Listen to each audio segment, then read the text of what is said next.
Terima kasih sudah mengklik video ini. Halo, apa kabar semuanya? Semoga kalian semua dalam keadaan yang terbaik. Di video kali ini, kita akan membahas sebuah kasus yang terjadi di Kecamatan Natal, Mandailing, Natal, pada Juli 2025. Sebuah peristiwa tragis yang melibatkan seorang siswi SMA yang juga anggota Paskibra yang harus meregang nyawa secara mengenaskan tepat di saat ia tengah mempersiapkan diri untuk hari kemerdekaan. Lagi-lagi, yang membuat kasus ini begitu mengejutkan, pelaku bukanlah orang asing. Ia adalah tetangga sekaligus mantan kekasih korban, seseorang yang selama ini dipercaya, bahkan dianggap dekat, namun tega menyembunyikan kekejiannya di balik topeng kepedulian. Bagaimana tragedi ini bisa terjadi? Apa motif sebenarnya di balik peristiwa ini?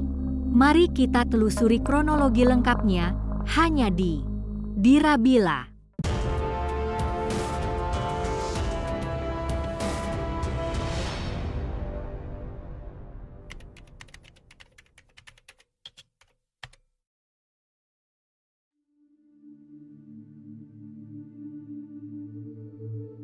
Diva Febriani adalah gadis berusia 15 tahun yang duduk di bangku SMA Negeri 1 Natal.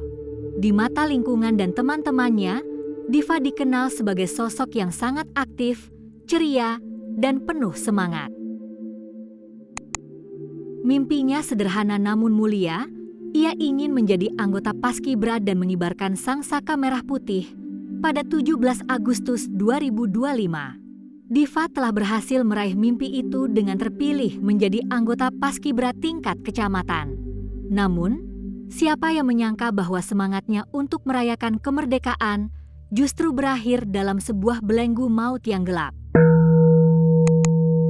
Peristiwa ini terungkap ketika 2 hari setelah Diva dinyatakan hilang, tepatnya pada Kamis sore 31 Juli 2025, sekitar pukul 17 WIB, sebuah titik terang yang memilukan muncul.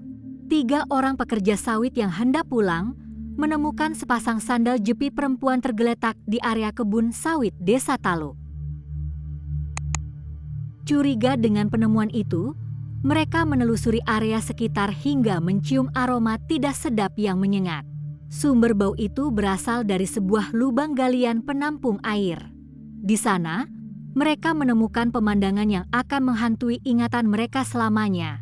Sebuah ember plastik menutupi sesuatu di dalam lubang. Saat ember itu diangkat, tampaklah kepala seorang gadis. Diva ditemukan terkubur hingga batas leher di dalam tanah.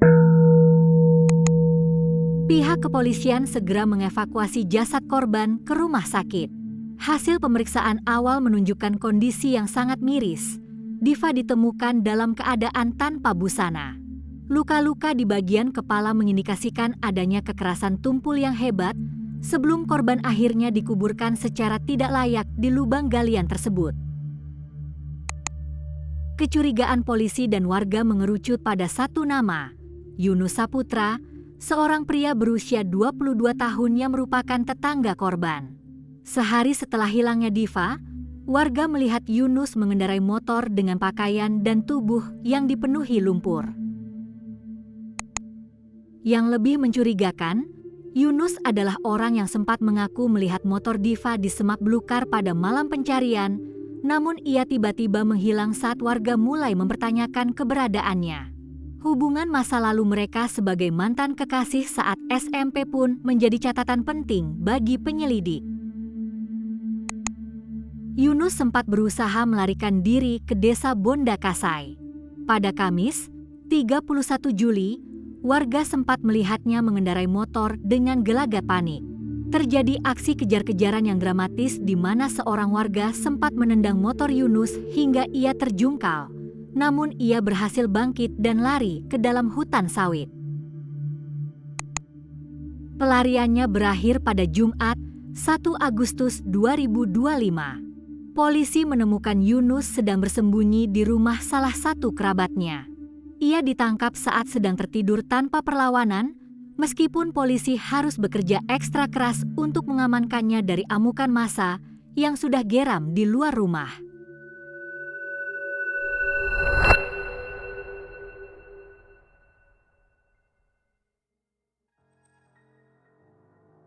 Yunus Saputra adalah seorang pekerja serabutan yang kadang bekerja sebagai buruh bangunan. Ia sebelumnya pernah bekerja sebagai security namun sudah lama berhenti. Di balik tindakannya yang keji, Yunus ternyata telah berkeluarga. Istrinya, Devi Tika Suryani, saat itu tengah hamil tua 7 bulan anak pertama mereka. Perbedaan kontras antara kehidupan rumah tangganya dan kekejaman yang ia lakukan meninggalkan tanda tanya besar bagi warga sekitar. Motif utama yang terungkap sangatlah dangkal dibandingkan nyawa yang melayang. Yunus terlilit hutang cicilan ponsel. Ia merencanakan perampokan karena tahu Diva sering bepergian sendirian menggunakan sepeda motor.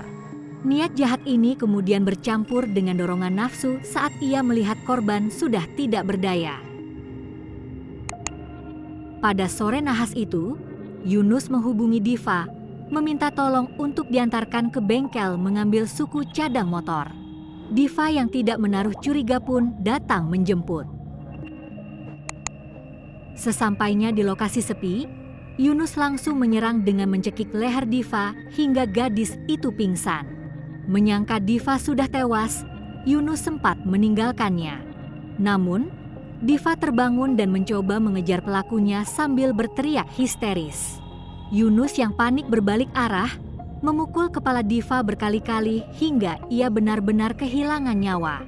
Dalam kondisi korban yang sudah tidak bernyawa, pelaku justru melakukan tindakan penodaan sebelum akhirnya menyeret tubuh korban ke dalam lubang dan menutupinya dengan ember. Polisi mengamankan barang bukti berupa sepeda motor Honda Beat milik korban yang sempat disembunyikan pelaku, serta motor milik pelaku yang dipenuhi lumpur.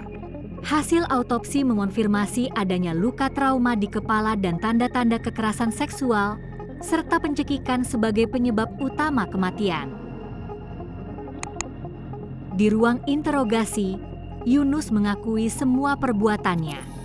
Ia juga mengakui bahwa dirinya sempat bersandiwara dengan ikut mencari korban bersama warga lainnya untuk menghilangkan jejak, seolah-olah ia adalah tetangga yang peduli.